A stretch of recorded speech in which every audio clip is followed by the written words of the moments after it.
Welcome back to the Dose Leprechauns podcast. My name is Nathan. And I am Jason. Of the Dose Leprechauns. And this is season 10, episode 13. And we got about half an hour until the game starts. How are the vibes feeling in you? Vibes are feeling good. Vibes are feeling strong. I'm a little nervous just of all these upsets today, but I think the Irish are clicking. And as we've seen thus far, the Irish play really well after a bye week under Coach Kelly. We got Kenny Moore on. Under Coach Freeman. What did I say? Under Coach Kelly. Oh, whoa, Freudian slip. Can't make what that up, mistake. Go Irish? That's from Kenny Moore. What's up, Kenny? On YouTube. Thanks for streaming in there on YouTube there, Kenny. Getting ready for the Notre Dame Florida State game. We're going to do a little breakdown of the game, get some questions from you guys, talk about it a little bit, and then hopefully we'll see you in about 3.5 hours after this for some post-game victory. Nate, let's talk a little bit about Florida State. Seems like it's been a really long time since we played. What do you know about Florida State? What should we expect? What are we going to see? Tell us all about it. Yeah, I mean, they're obviously talented, like you had brought up in the beginning. They run a 2-quarterback system. DJ Ugalele was their, golden ticket this offseason. That didn't really pan out. So they've been riding with Brock Glenn the last few weeks. He's a freshman coming into this season.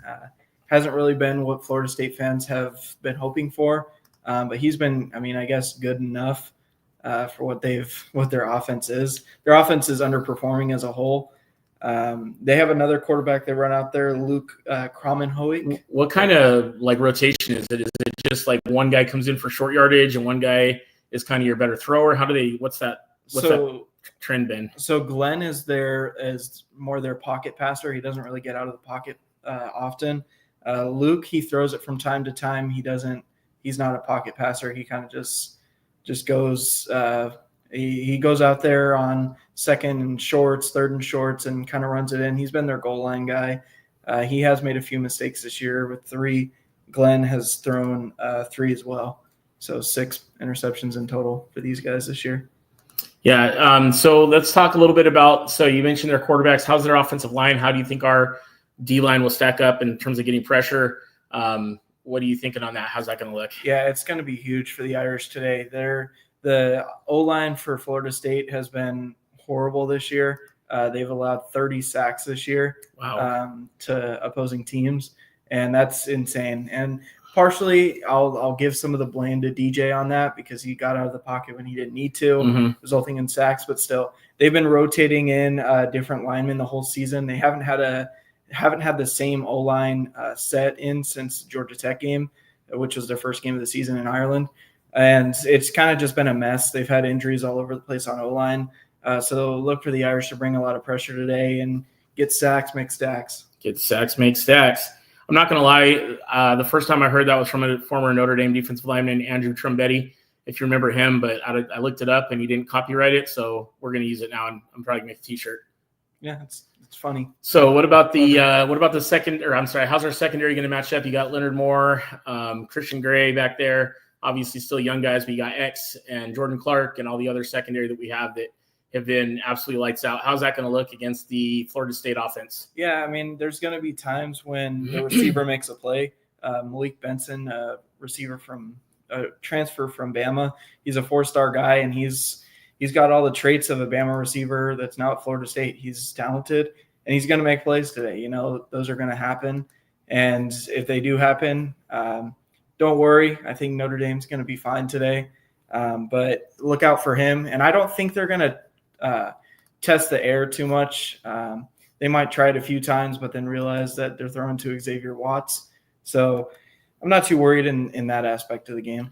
All right. And then I know when we talked a little bit earlier, you said that probably their best unit overall is their defensive line. Let's talk about their defensive line. Oh yeah, by far. Their defensive line is really impressive, honestly. They bring the pressure on teams. Their whole D-line is made of 4 stars. Their whole starting defensive line is made of 4 stars. And they're just very athletic, and they get after guys. Their best defensive lineman is Patrick Payton. He's had 4 sacks and 8 TFLs this year. And then Darrell Jackson Jr., he has 3.5 sacks to go along with 4 TFLs. One of the upsides that I was looking at is that Florida State is averaging 14 points per game scoring-wise, and they've given up 27 points per game. Wow. So it's going to be huge for the Irish today. So a 13-point delta, that's pretty significant. Yep. And the teams that they've been playing really haven't been, the top tier of college football, other than today, obviously. They got roughed up by North Carolina a few weeks ago, got roughed up by Miami a few weeks ago, and then lost a close one to Duke. And that was their second closest loss this season, a 7-point loss to Duke. Was that at Duke? Yeah, it was at Duke. And then their only win of the season came against Cal in a low-scoring game. But I wouldn't read too much into that. For everybody watching, just a quick thing. We're having some issues with the Facebook where it's just saying Facebook user. So apologies if we're not able to get your name up there, but we're going to read some of the comments and we'll try to get this fixed for the post-game celebration later. But we've got Fighting Irish Faithful on Twitter, X. IU stays undefeated to beat the Skunk Bears of Meat Chicken with the cool guy face. Yeah, I mean, I actually I don't want Michigan to win anything, but that would have helped our playoff chances. What else, Nate? So is there anything that you're concerned about in this game? Do you think this is going to be a no-brainer for us? What are your thoughts? I really don't have an issue for this game. Truly, I don't. I think my only concern, I guess you'd say, is the Notre Dame offensive line versus the Florida State defensive line, just because of how talented they are.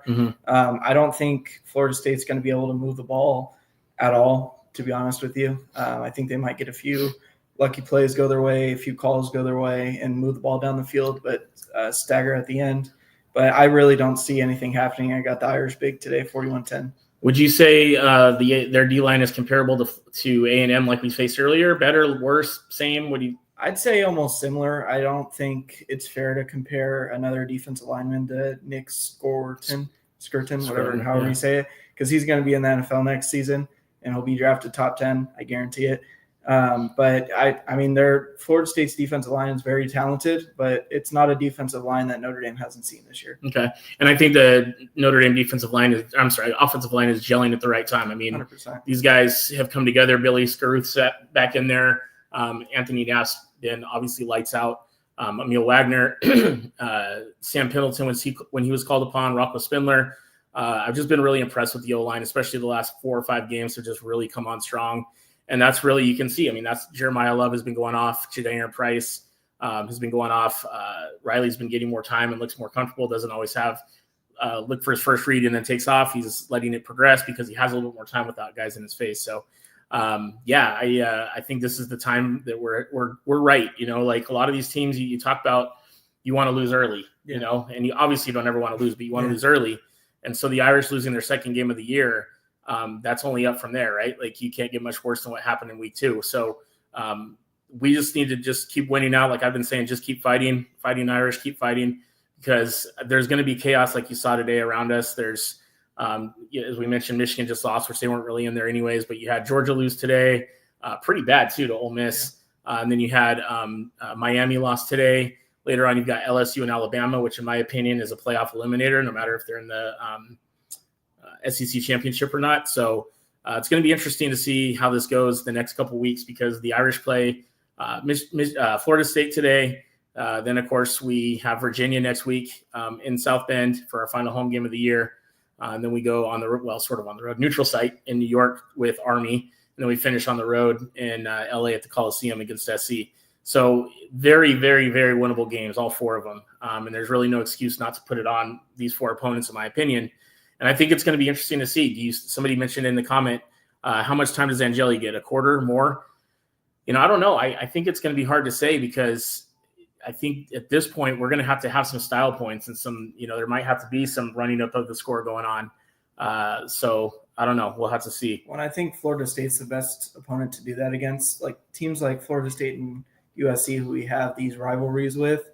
Like it's fine to do it against them, but against Armies and Navies, you're not going to really run up the score on them. Right. Exactly. It's going to be interesting to see how it goes. I don't know. I just don't know what to expect ahead of us. I mean, we've talked about it quite a bit. There's really not one dominant team this year. I mean, Oregon is undefeated still. They obviously are crushing people and looking good, but I don't know. I don't know if I could say, Notre Dame can't beat Oregon. Notre Dame can't beat Ohio State. Notre Dame can't beat Georgia. I feel like we could right now, based on what we saw the last 3 or 4 weeks, I feel like we can compete with just about anybody else I've seen this year. Let's see some other scores. We got 51-7. And again, guys, we apologize for some reason.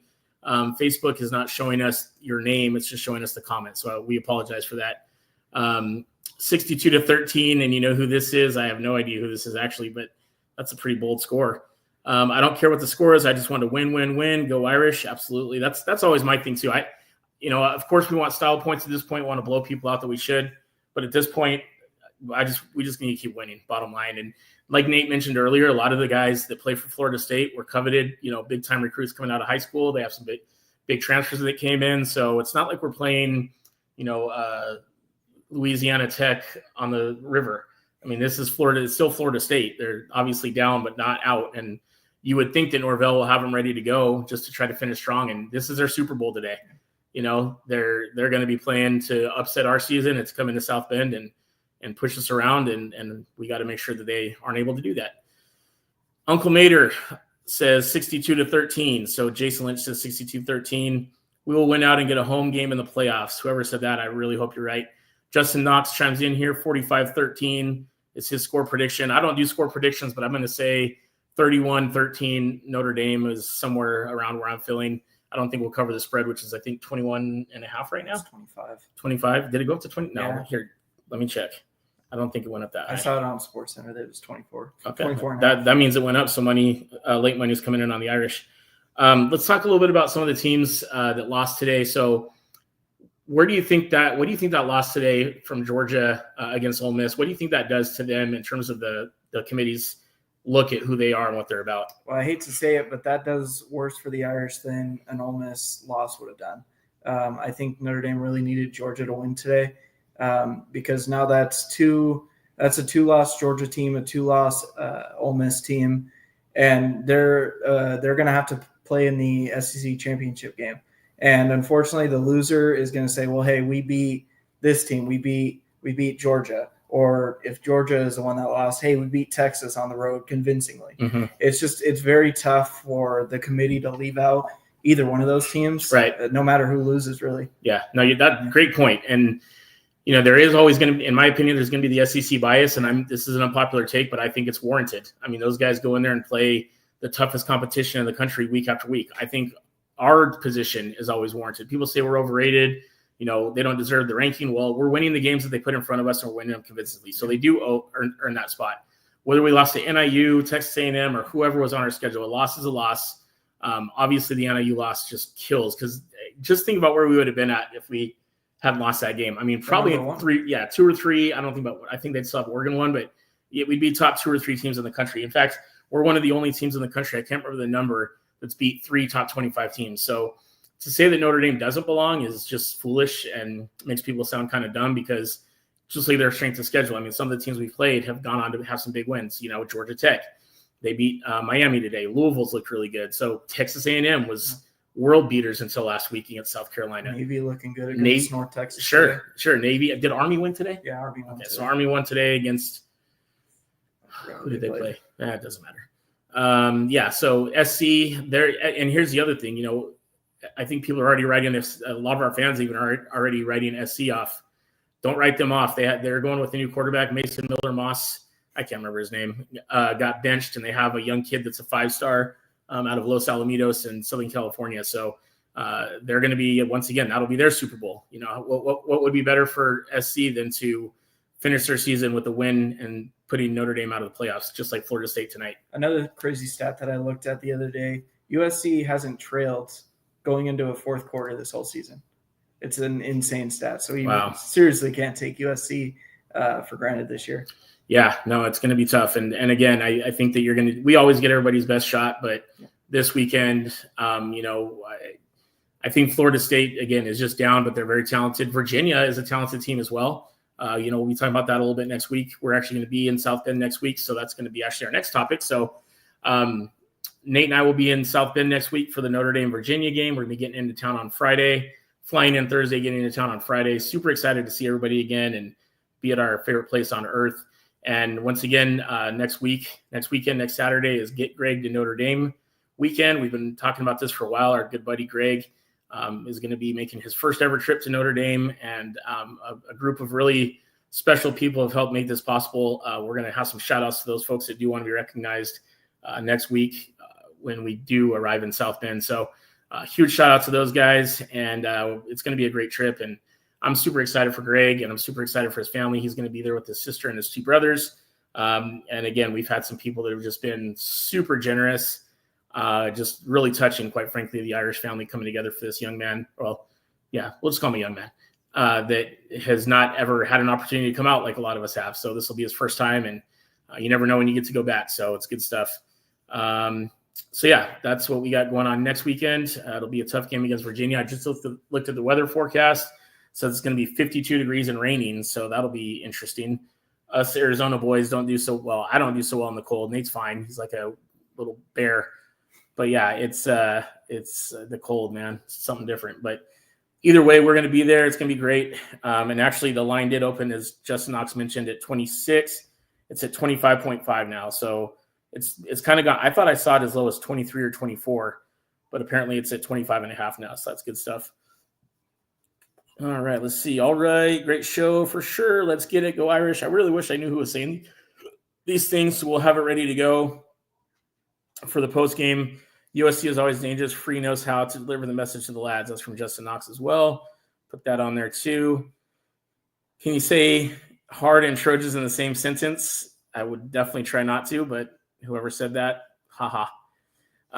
Yeah, with that, guys, we're going to go ahead and jump off because the game will be starting in approximately, I don't know how my watch 13 on, minutes. 13 minutes. So we got to get our pregame shenanigans going on. Everybody have a great night. Enjoy the game. See you in about 3.5 hours. Hopefully for some victory and talking about the next few games against Virginia, Army, and USC. So have a great night. Hopefully we'll see you at the post game. Go Irish, beat FSU.